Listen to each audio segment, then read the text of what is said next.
apprenez à vivre loin de la détresse.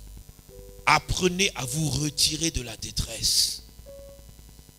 Job 36, verset 16, on lit la parole de Dieu. Job 36, verset 16. Il te retirera aussi de la détresse. Amen. Pour te mettre au large. Amen. En pleine liberté. Amen. Et ta table sera chargée de mets succulents. Amen. Il te retirera aussi de la détresse. Je veux prophétiser que tu es retiré de la détresse ce matin dans le nom puissant de Jésus-Christ et par la force de la main droite de l'Éternel. Il y a des gens là où tu travailles, il y a des gens dans ton quartier, il y a des gens où tu vas qui s'opposent à ton évolution. Le fait que tu mettes une belle paire de baskets blanches, ça énerve ton environnement. Le fait que tu aies une nouvelle voiture énerve tes voisins. Et toujours je fais des rêves sur ma voiture. Vous savez, dans le songe, ils sont venus en Baka. Et puis ils étaient en train de bosser sur ma voiture. Et quand je suis venu, ils ont couru, ils ont fui, ils sont montés dans le Baka pour partir. Pourquoi toi? Pourquoi toi? Il y a quelque chose en toi qui dérange. Il te retirera de la détresse pour faire quoi? Il dit pour te mettre au large. Qui sait c'est quoi se mettre au large? Quand Dieu te met au large, c'est ce qui est arrivé à Donald Trump. Les gens ont bafoué ton siège, ils ont bafoué ton tabouret, ils ont bafoué ta dot, ils ont bafoué ton mariage, ils ont bafoué ta maison, ils ont bafoué tes enfants. Donc il y a quelqu'un qui t'en veut. Et il y a quelqu'un qui est nuisible. Maintenant tu as lutté, tu ne peux plus.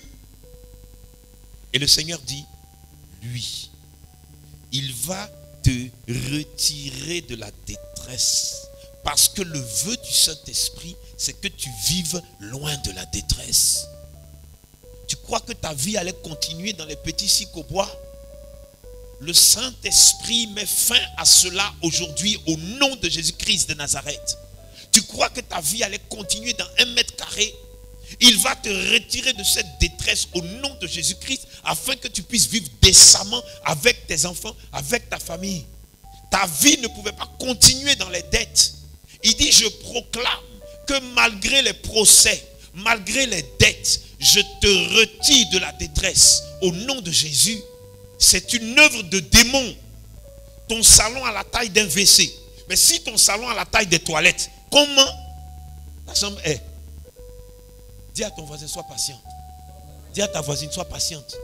Il dit, je te mets au large. Je te mets au large. Et puis il dit, en pleine liberté. Oh, oh. Il n'y a pas de restriction. Tu es chrétien, tu es chrétienne. Il dit, je te mets au large. Je te libère de la détresse. Un pays où coule le lait et le miel. Et toi, tu ne goûtes pas. Il faut arrêter ça. Je veux dire à quelqu'un. Il dit, je te retire de la détresse.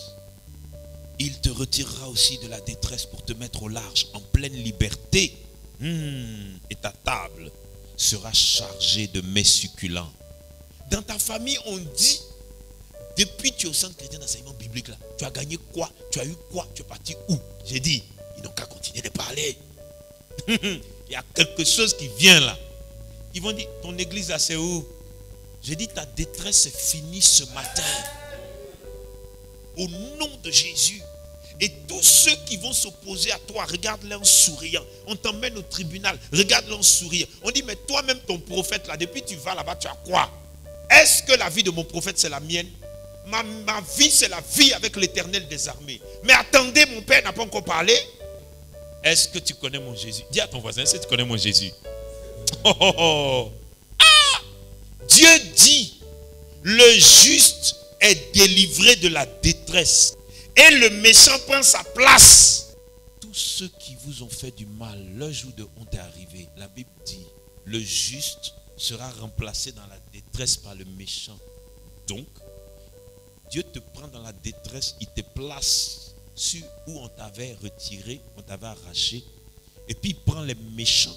Il dit, vous qui avez maudit son mariage, qui avez maudit sa maison, qui avez maudit sa dot, qui avez maudit son ministère, maintenant vous, allez-y dans la malédiction. C'est-à-dire qu'à un moment donné, tu ne comprends plus l'environnement, Tu ne comprends plus parce qu'il y a un esprit de détresse. Son rôle, c'était de te mettre dans la confusion et de te mettre dans une dépression. Le Saint-Esprit dit, sois en paix, tous les méchants vont prendre ta place. Moi, je te sors de la détresse parce que je n'étais pas mis au monde pour être dans la détresse. Ésaïe 33, verset 2. J'ai lu la parole du Seigneur. Éternel, ça c'est la prière. aie pitié de nous. Nous espérons en toi. Sois notre aide chaque matin et notre délivrance au temps de la détresse. Alléluia. Quelque chose vient de me frapper dans ce message, dans ce verset que le Saint-Esprit nous donne, dans Ésaïe 33, verset 2. Il dit, Éternel, aie pitié de nous. C'est un groupe qui prie. Je vous en supplie, demandez au Saint-Esprit de vous donner le transport pour venir les mardis soirs, les jeudis soirs. Ce n'est pas un jeu. Il faut qu'on prie. Il dit, Éternel, aie pitié de nous.